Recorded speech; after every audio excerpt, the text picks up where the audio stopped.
camera, action. Wait, Okay, 15 minutes. take two. starting now. Ready, lights, camera, action. Alright, so the same five countries have been the power players of the UN since World War II: US, Russia, China, Britain, and France. But the UN initially had 51 members, and now it's up to 193. Is the Security Council still representative of the world today? And if it isn't, what other countries are deserving of having permanent Security Council seats?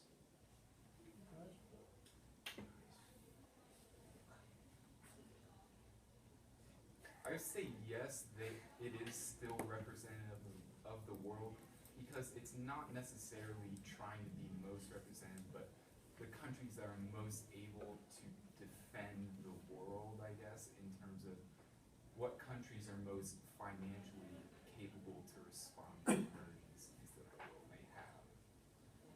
Adding on to that, it is important that these major world players still have a large role in the Security Council because they do hold more financial representation for the United Nations in general. For example, the United States is paying $3 billion of our taxpayers' dollars for the UN, and so we should have a greater say than the other countries if we're paying that much.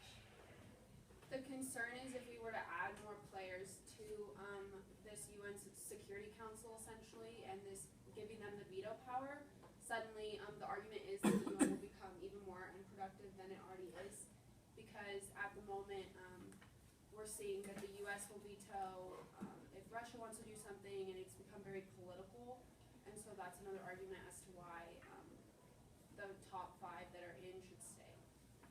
Did the League of Nations fail because the United States never joined it? I think that is one of the major reasons it failed, because we're the ones that, or like our president is the one that drafted it, and then now we're not joining it all of a sudden. I think that says a lot about how like the United States thought about it, and so it like reflected on how the other nations would think. Another reason for its failure is that originally there ended up only being like 50 to 60 countries that joined the League of Nations, and to be a global power, they needed more representation globally. For example, the UN, why it's successful, it has, like mentioned earlier, 193 different states part of the organization, and so the League of Nations was just too weak to survive. And building off of that, coming out of that war, we had just greatly punished Germany, and so no one was really willing to work together. Everyone was, at least in the European area, a lot of the countries were still very angry with each other, and we've seen that since the UN was created in replacement of that, we haven't done something like we did to Germany to any country since then. I'm going to change gears. And some legal analysts believe that dissents are an important part of the system of checks and balances. How are they a part of the system of checks and balances? In Federalist 78, Alexander Hamilton describes the judicial branch as the least dangerous because it's the least political. And when the executive and the legislative branches can become very political and become very gridlocked and unproductive, or just making legislation or executive orders that try to favor one side or the other, the Supreme Court can come in as the least political branch to kind of cool that tension. I would argue dissents are a check and balance almost within the Supreme Court itself, because with dissents in cases like Dred Scott v. Sanford, with Justice Curtis Robert has a very strong dissent, just because the court went one way in the majority opinion, the dissent allowed for a stare decisis later on, which could be changed in the cases like with Brown versus Board of Education. I agree with Cam. The dissents are checks and balances within the Supreme Court, mostly, as Ginsburg says in an interview that she makes sense to refine and help her colleague create like a better majority opinion. Does the Constitution allow prolonged vacancies on the Supreme Court like we're currently seeing?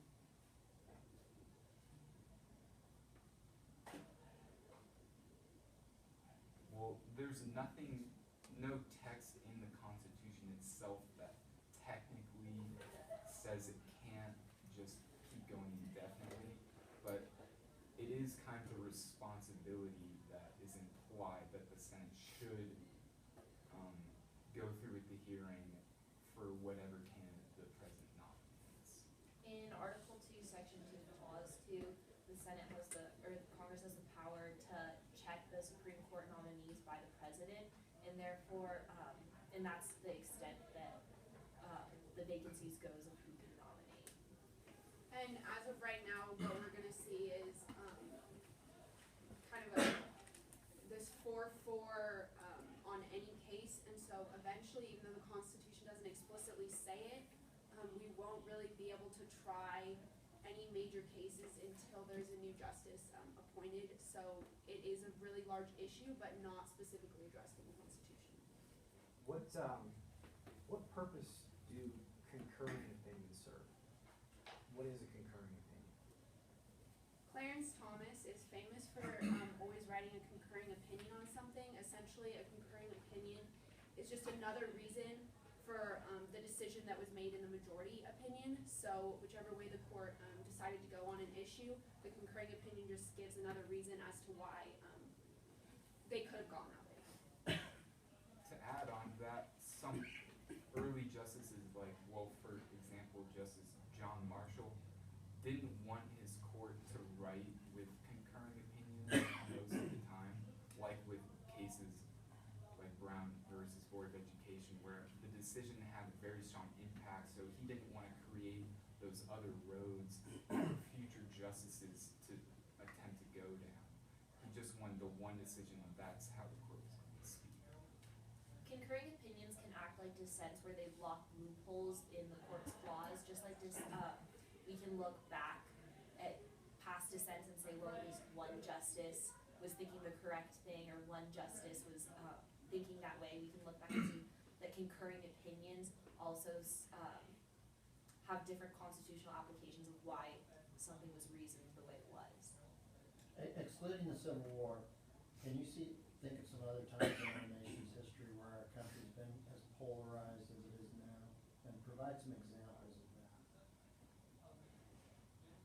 During the Vietnam War, our country was extremely polarized in a sense of almost less, well, it still was very liberal to conservative, but it was a lot of, I think, an older generation to a younger generation. The younger generation was mainly being drafted, and they were the ones pressing extremely heavily against protesting the draft and protesting the war.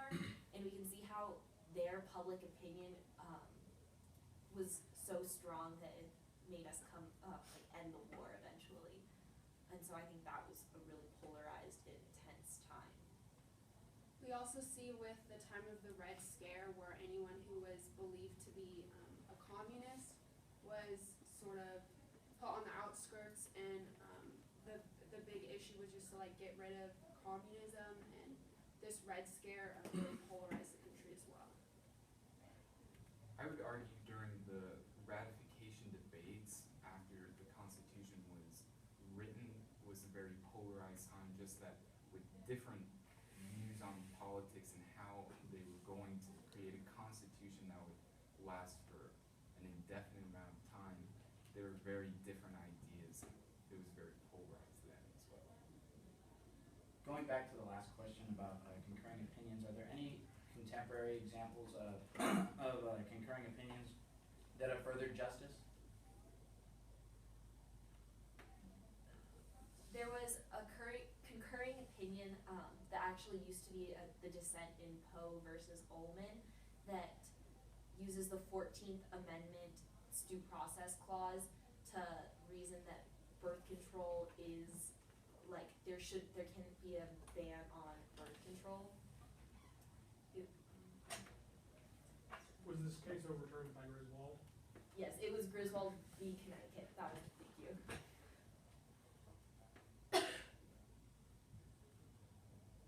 Should we be able to protest the draft in this country if we have one? During a time of war? In Abrams versus US, it establishes you can't go against the draft, but you can protest it, so in that case, yes, you can, and I think we should be able to, but not in the way of yeah, I think we can't. So I changed your mind. I think we should stay along with Abrams versus US. It's also been deemed illegal that you can't burn your draft tickets as a freedom of speech. So when someone entered a courthouse and burned his draft ticket to protest, he was convicted for that. And so there's a fine line of what should go between freedom of expression and freedom of speech versus protesting the war and possibly creating like an imminent danger for the public or something along those lines. In that particular case, which I believe was Granford, or was O'Brien, O'Brien. O'Brien, United States. In that particular case, did the court actually rule that it was the speech that was associated with the burning of the draft card that was being punished, or was it something else? We'll leave it. Remember that burning the flag was subsequently We'll leave it. considered speech. We'll leave it. Are there any lessons we can learn from those past eras of polarization? I think with my example of the Vietnam War, we can learn something that the public opinion does have a say in our national government. And a lot of times I think young people specifically don't feel like they can make a difference and don't have the power to make a difference. But in that specific situation, it was the younger generation that flipped the war. And so I think we can learn something from that area of polarization. Along with the Red Scare, which is kind of what I discussed, right now we have this fear of all Muslims, and that kind of goes along with the Red Scare. And I think we should learn from that not all people who are that category or that race or that belief are necessarily wrong or bad or are, with the case of Muslims, bound to commit an act of terrorism just because we've seen a few attacks from this race. But you don't want any Muslim countries in the Big Five. You're gonna exclude them in the UN. But more for economic, not because we're worried about terrorism. Oh, you only want the economically strong countries on it. Well, essentially, yeah. Then why don't you have Germany instead of the UK? Well, this is Germany- some of the UN. Yeah, I just read an article that said UK is very insignificant now, actually. But So I don't wanna go back to Andrew's place. All right. Okay, talking about the freedom of expression, and one of the things in your question, it talks about the time of Woodrow Wilson, and you also mentioned about the Vietnam War, but what other times in history have we seen where freedom of expression may have been suppressed?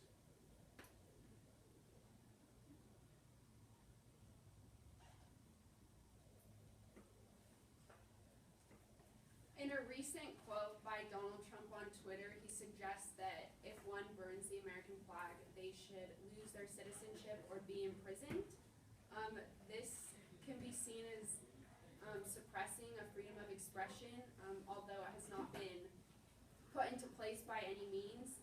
This idea is suppressing the freedom of expression. additionally, Donald Trump wants to go back to the seditious libel laws, is what Ken is referring to, and are you referring to, like, does the restriction have to be within? Periods in history. Okay, that's good.